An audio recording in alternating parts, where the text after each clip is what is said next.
Hey, heard you can't find a dungeon master for your D&D game. Have you ever considered that maybe that's because you're the dungeon master? I know it might sound scary to take on the role of DM. They're the guide, the master of the rules, the leader of a D&D group. The game can't happen without a dungeon master. But I believe in you, and you can trust me because D&D is both my hobby and my job. Not only do I own the Dungeon Master's Guide, I've read all the words in it too. Please, hold your applause. In this video, I'm gonna show you what being a dungeon master actually means and how you can get started. Now, I'm not gonna lie to you, D&D can be a pretty complicated game, and DMing is a big job, but I'm gonna do my best to make it simpler. It wouldn't be possible to teach you how to be a DM in just one video, but consider this step 1, and at the end, I'll point you towards step 2. Plus, I'll share the biggest first-time dungeon master mistake I made so you can avoid making the same one. But first, we're gonna do a quick recap of the basics, in case you're new not just to DMing, but to D&D overall. Dungeons & Dragons is a tabletop role-playing game. It's like if playing pretend included 7 different kinds of dice and a few hundred pages of reference text. I know, I'm really selling it. The typical game has 4 to 6 players who play as heroic fantasy characters, and 1 dungeon master who provides the world and moderates the game. On a basic level, gameplay is really just 3 steps repeated over and over. Step 1, the dungeon master describes the scenario. Like you're being attacked by skeletons in the cursed crypt of a long-dead necromancer, or you were sent to kill the bandit leader, but unfortunately, he is extremely hot. Challenge level impossible. Step 2, the players say what their characters would do in that scenario. Maybe the barbarian wants to pull off one of the skeleton's arms and then use that arm to beat the skeleton to death. Classic barbarian behavior, honestly. Maybe the player tries to talk with the hot bandit leader, whose part is played by the dungeon master, to see if he's just misunderstood. Maybe they can fix him. Step 3, the DM figures out how the player's choices affect the scenario. If there's a chance that the player's action might fail, that's when the dice get involved. So the barbarian probably needs to roll a strength check to see if they're strong enough to pull off the skeleton's arm. Or that player might need to roll a persuasion check in order to persuade the hot bandit leader to open up about his tragic backstory. Come on, he had a tough childhood. It's not his fault he's so mysterious and dangerous and wears so much tight black leather.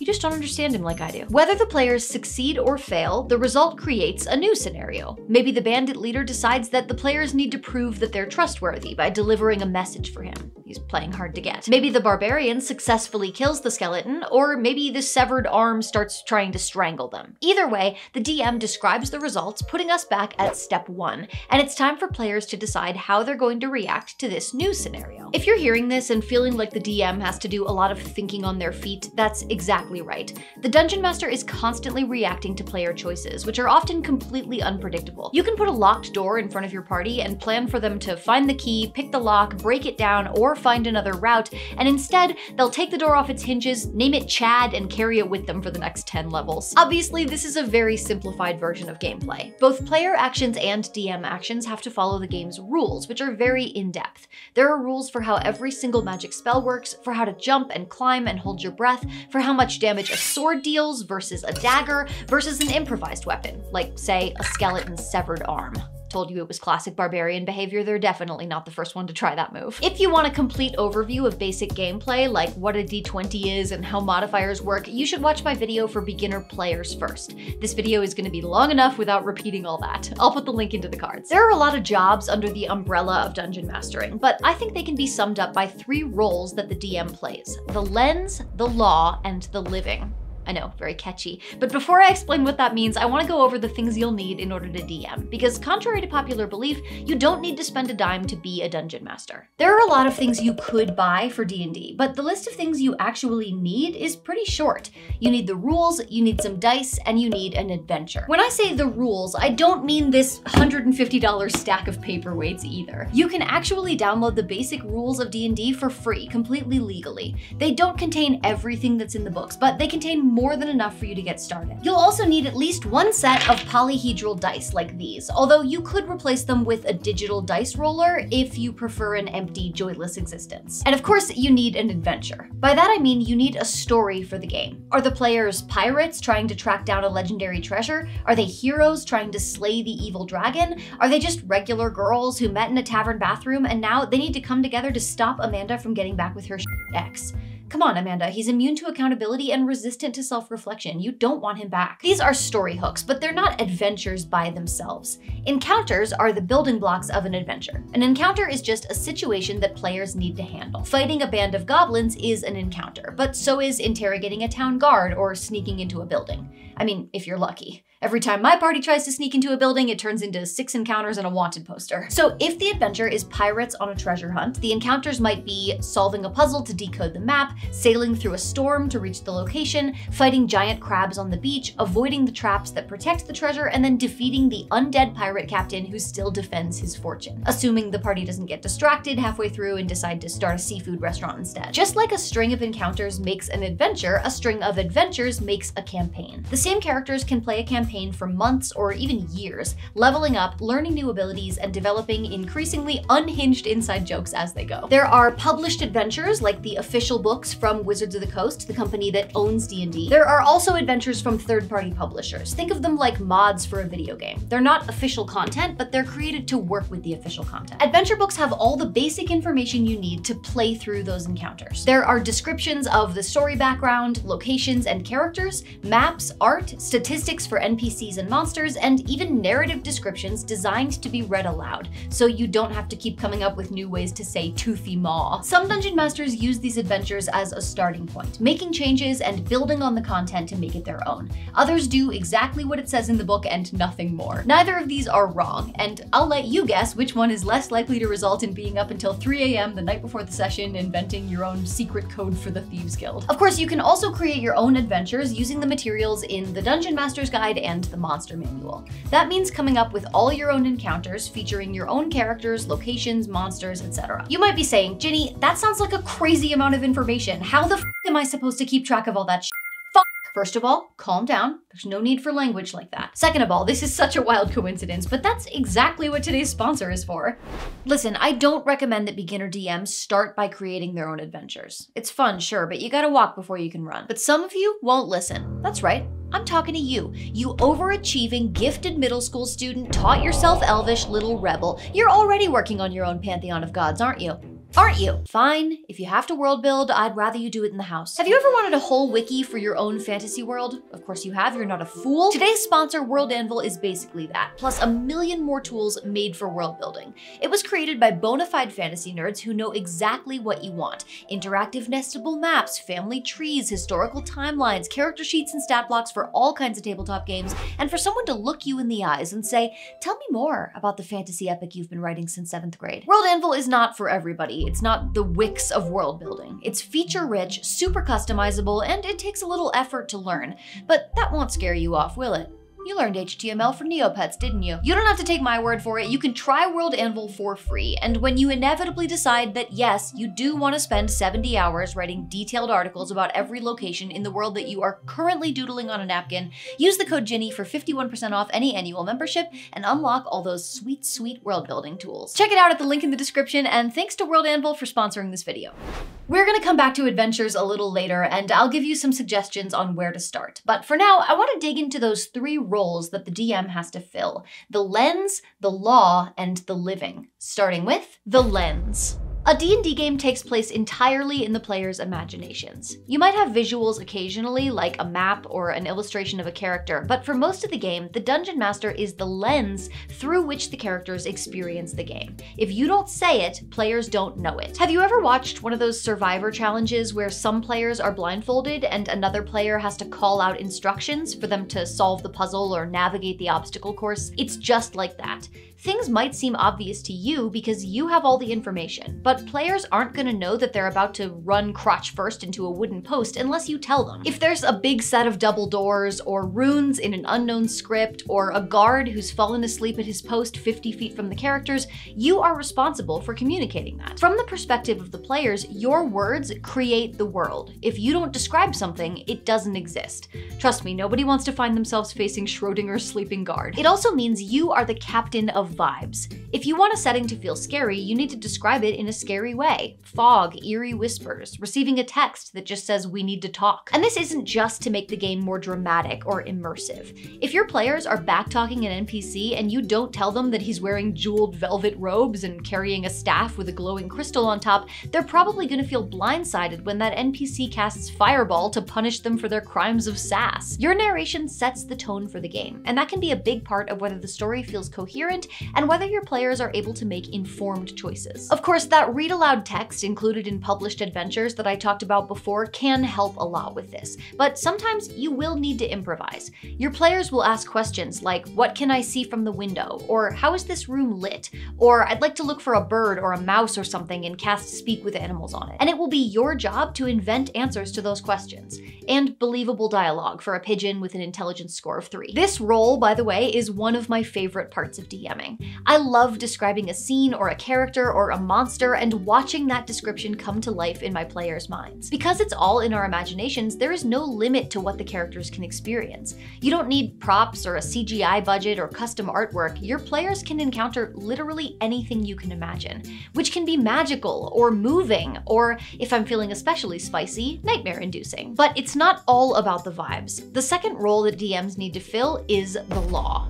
Don't worry, this doesn't make you a cop, more like a referee. You are in charge of applying the rules impartially to ensure that the game runs smoothly and fairly. If there's a disagreement about how something works, the Dungeon Master is the one who makes the final call. You're even allowed to ignore or change the rules when you think it'll improve the game. The rules of D&D are detailed, but even they can't cover all the nonsense your players will try to do. There are rules for how the magic spell Shape Water works, and rules for how picking a lock works. But if your player wants to pour water into a lock, and then use Shape Water to freeze it so that it expands and breaks the lock, you're just gonna have to make your own judgment call. Obviously, players should also be learning the rules. It's not like you're the only one with that responsibility. But since you are the final word in cases of disagreement or uncertainty, it's more important for you to be familiar with them. You're also the only one who calls for rolls. That means you decide when the dice get involved and what kind of roll it is. A player shouldn't be saying, I roll a persuasion check. They should say, I tell the bandits that if they let me go, I won't turn them in. And then you can say, okay,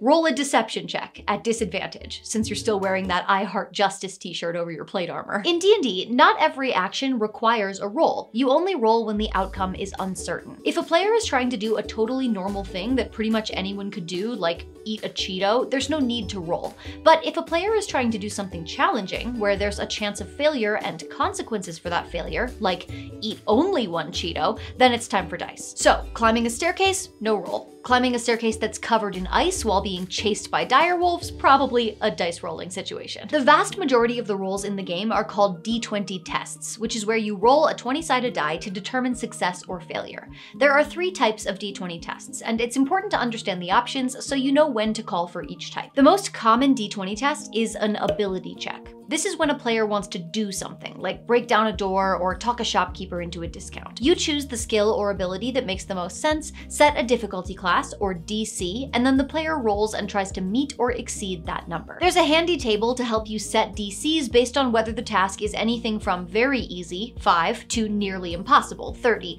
But honestly, it's more of an art than a science. There's no need to get stuck on whether scaling a cliff in the rain should be DC 17 or 18. If you want that kind of realism, you can go outside. The second type of D20 test is a saving throw, which only happens when something bad is happening to a character and they're trying to resist it. Dodging a fireball, resisting a poison, trying to survive a social gathering at a house with no cat. Saving throws also have a difficulty class to meet, but this number is usually set for you by whatever spell or effect triggered the saving throw. You don't have to come up with it by yourself. And of course, there are attack rolls. These are just like ability checks, but they also get special bonuses based on what weapon the character is using. And instead of trying to hit a difficulty class, they're trying to hit their target's armor class, or AC. Yes, that means D20 tests have to meet or exceed AC/DC.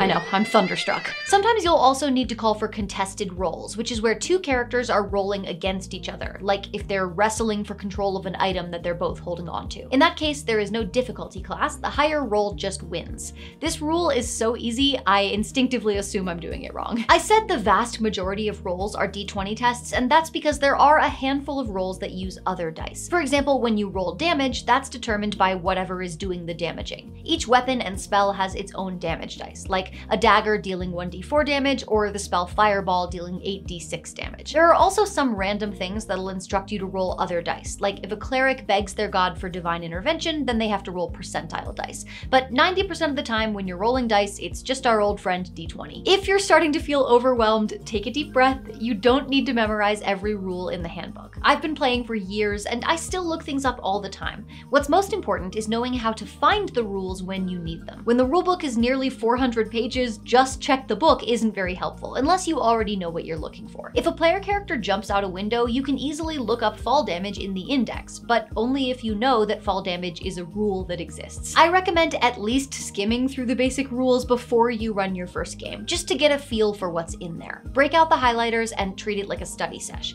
That way, when you run into questions during the game, it'll be easier to find your answers. I also highly recommend this style of DM screen that has basic information like what it means to be grappled or poisoned and how concentration works. Look, I won't lie, reading the rules isn't exactly thrilling, but reading them while 5 people stare at you in silence is worse. The better you understand the rules, the easier it is to apply them during games. So yeah, you need to do a little homework. That's just part of the gig. So the Dungeon Master is the law. You have the power. And if history has taught us anything, it's that absolute power definitely leads to completely chill, reasonable behavior, right?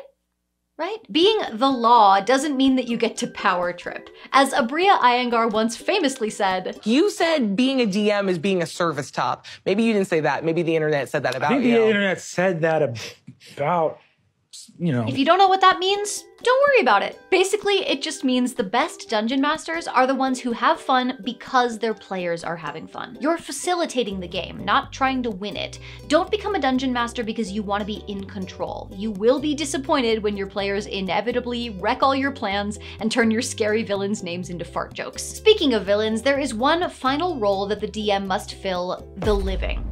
Well, technically undead are contained within this section, but I was running out of good L words. While each player takes on the role of only one character, you are everyone else. Every shopkeeper, every zombie, every mysterious stranger in the corner of a tavern. If a player casts Speak with Plants to talk with a tree, it's time to get into character, baby. Your verb is photosynthesize. Now, even though you're playing more characters than anyone else at the table, it's important to remember the players are the heroes. You're just supporting cast. You can and should have a great time chewing on the scenery as your dramatic villain or your comic relief NPC or your creepy innkeeper who only cooks with spider meat. But at the end of the day, even your coolest, most fully fleshed out characters are there to make the player's story better. Remember, service top. Now, when we say NPC or non-player character, we typically mean friendly or neutral humanoids. When we say monster, we're usually referring to non-humanoid enemies. But honestly, that's kind of a fuzzy distinction. Any NPC can become an enemy if you stab them. And while technically a unicorn is a monster, if you end up on the wrong side of one, you're probably the one who screwed up. Ultimately, it doesn't really matter what you call them. There is no distinction between a monster and an NPC in the actual rules. Any creature can be an ally or an enemy depending on how you play them. To keep track of what a creature can do, you use something called a stat block. A stat block is like a simplified version of the player's character sheet, made for NPCs and monsters. Some are simple and some are pretty complex. A stat block has all the basic info you need to run that creature in the game. Things like their armor class, hit points, abilities, attacks, and any special features they have. You'll find stat blocks in books like the Monster Manual and in published adventures. But not every character needs a stat block. If you don't think a character is going to cast a spell or get into a fight, you don't need to give them stats. The Tavern Keeper can just be a Tavern Keeper, unless your players are mean to him, and then he's a 4th level retired monk and his fist is legally considered a deadly weapon. That's why I always carry a sword, because you never know who's secretly level 4. Which brings us to combat. This is when the Dungeon Master responsibilities really kick into overdrive. Let's take it behind the screen. This is a DM screen, by the way. It's just a little divider to hide your materials and your dice rolls from the players. Not because you're cheating, just because you're mysterious. Although you are allowed to cheat a little, but that's a can of worms I'm not opening in this video. You can also use the backside of it for notes, quick reference, or doodles of your player character's imminent demise. Some DMs like to use a screen, some don't, it's really up to you. So once a fight breaks out, DMs start multitasking at an Olympic level. You're describing the battlefield, you're managing the turn order, you're controlling the enemies, and possibly even setting up a battle map and miniatures. A battle map can be anything from a sheet of paper with a 1-inch grid drawn on it to beautiful, highly detailed 3D terrain. You can represent characters with custom minis, game pieces from other games, dice. Personally, I like using M&Ms, great for keeping track of where everyone is, and also great for stress eating when the wizard casts Fireball indoors. These tools just help everyone visualize where stuff is, like who's within sorting range and who's currently standing in a particularly flammable area. There's also another option with no physical props known as Theater of the Mind, where the DM describes the setting and everyone just imagines it. Great if your party is full of people with good spatial reasoning or if you like chaos. Let's walk through what a typical combat might look like from the DM side of the screen. Most of D&D is pretty loose. You act when you have something you want to do, you talk when you have something you want to say. But the minute somebody draws a weapon, everything gets very structured. You know, just like real life, where we all agree to politely take turns stabbing each other. The first step, as soon as things get hostile, is to roll initiative. Everybody rolls a d20 and adds their initiative bonus, including you. You'll roll initiative for every type of enemy you have. So let's say you have a goblin boss and 3 goblin minions, you'll roll 1 initiative check for the boss and 1 for the minions as a group. Then you'll collect all these numbers and arrange them in order from biggest to smallest. This will be the order in which everybody takes their turns.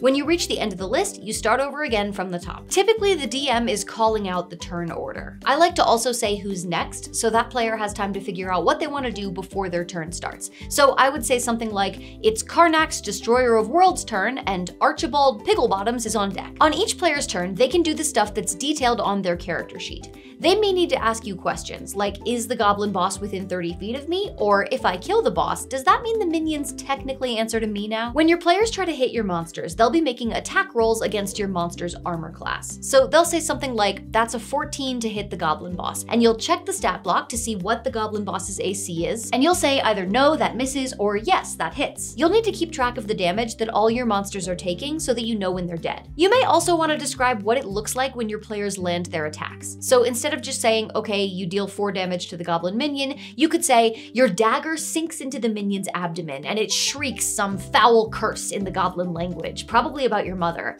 Are you gonna let them talk to you like that? Huh? Are you? When your monster's turn comes around in the initiative order, you take actions against the players. That means moving your monsters around the battlefield, rolling attacks, casting spells, whatever abilities are listed on their stat block. So let's say it's the goblin minion's turn. According to their stat block, they have only 1 action, a dagger attack. Poor little guys brought knives to a sword fight. But they're gonna do their best with what they have. Each of the 3 minions will roll a dagger attack against the nearest player character by rolling a d20 and adding their attack bonus, which is +4. If they hit, you can roll 1d4 and add 2 for their damage, but since you've got 3 of them to manage and they're statistically less threatening than that turtle with a knife taped to its back, you can just use average damage, which is 4. You'll tell your players how much damage they should take and they'll subtract it from their hit point total. Goblin minions also get a bonus action called Nimble Escape. You should always use as many of the monster's abilities as you can, so after they've taken their dagger attacks, all 3 of the minions should disengage and try to hide. You continue to take turns in initiative order until one side has died or surrendered, or your players have successfully convinced the minions to unionize and go on strike until they get dental and hazard pay. At first, combat will probably feel pretty overwhelming, while somehow also moving extremely slowly. That's okay, you'll get better with practice. If something comes up that you're not sure how to handle, make a call in the moment, keep the game moving, and look it up afterwards. The most important thing is that everyone at the table is having a good time, including you, which is why I don't recommend naming the goblins. It's best not to get too attached. Okay, I've armed you with about as much general Dungeon Master knowledge as I can reasonably squeeze into a single video. So if you're still interested in DMing, let's talk next steps. First, like I said before, you gotta read the actual rules. I'll link to the basic rules in the description, they're free to download. You should realistically set aside a few hours to read through it. Consider printing them off and making notes on them if that would help. And if you know that reading rules for a few hours will be difficult for you, leave yourself enough time to break it up over several days. You can pick up a lot of the rules by watching videos and watching other people play, but trust me, if you want to start running games, you really do need to interface directly with the game mechanics. Then you need a group. In order to be a dungeon master, you need players. Luckily for you, it's way easier for a DM to find players than for players to find a DM. Everybody wants somebody else to DM. You're basically the person in the horror movie who says, I'll check the basement. I have a whole video about finding a group, which I will link in the cards, but the short version is you can turn your friends into gamers, you can use local community spaces like game stores or libraries, or or you can play online. For your first time DMing, I recommend playing with people you feel comfortable around, if you can. DMing can be kind of vulnerable. You're making stuff up, you're doing funny voices, you're trying to deliver a threatening monologue as a villain that your players immediately nicknamed Toot Lord. Also, it's okay if your players are beginners too. You can stumble through the dark together. You'll also need an adventure. Remember earlier when I said that I wanted to help you avoid making the same beginner dungeon master mistake that I made? Well, I started by DMing homebrew, which means I wrote my own campaign from scratch. I do not recommend this for first-time DMs. I know it sounds fun to build your own world and write your own story, but not only is it way more work than you think it is, you'll do a better job creating your own adventures if you've played through some that were written by experienced game designers first. It's like trying to write a recipe when you've never cooked before. Will it be unique? Absolutely. Will it be disgusting? Also yes. If you want my recommendation, the official D&D starter sets are a fantastic place to begin. Not sponsored, they're just really solid. I think they're working on a new one for the updated rule set, but you don't have to wait for it. The existing 5th edition starter sets, Lost Mine of Phandelver and this one, Dragons of Stormwreck Isle, are both great. They come with pre-generated characters, simplified rules, a set of dice, and a short adventure that's really approachable for new DMs. It's like D&D with training wheels. It'll probably take you 5 to 10 sessions to complete. If you want something shorter and you have access to the new 2024 Dungeon Master's Guide, there are 5 super quick example adventures in there, each of which you should be able to play in a single session. For example, there's one for level 1 characters called The Fouled Stream, where players investigate a stream that's been polluted by fungus. It's literally 1 page, it could not be more approachable. You can also find free adventures or adventures for sale online. Just be aware that literally anyone can publish D&D content and not all of it is good. Trust me, I've been publishing D&D content for years. Some of my early stuff, questionable. I've run adventures I found online where there were major plot holes, so just be cautious about starting with something that came recommended on Reddit. Finally, and this part is important, you need to actually play. You can watch videos and read rulebooks forever, but nothing will teach you to DM faster than actually sitting down and doing it. As an anxious person, I understand wanting to feel prepared first.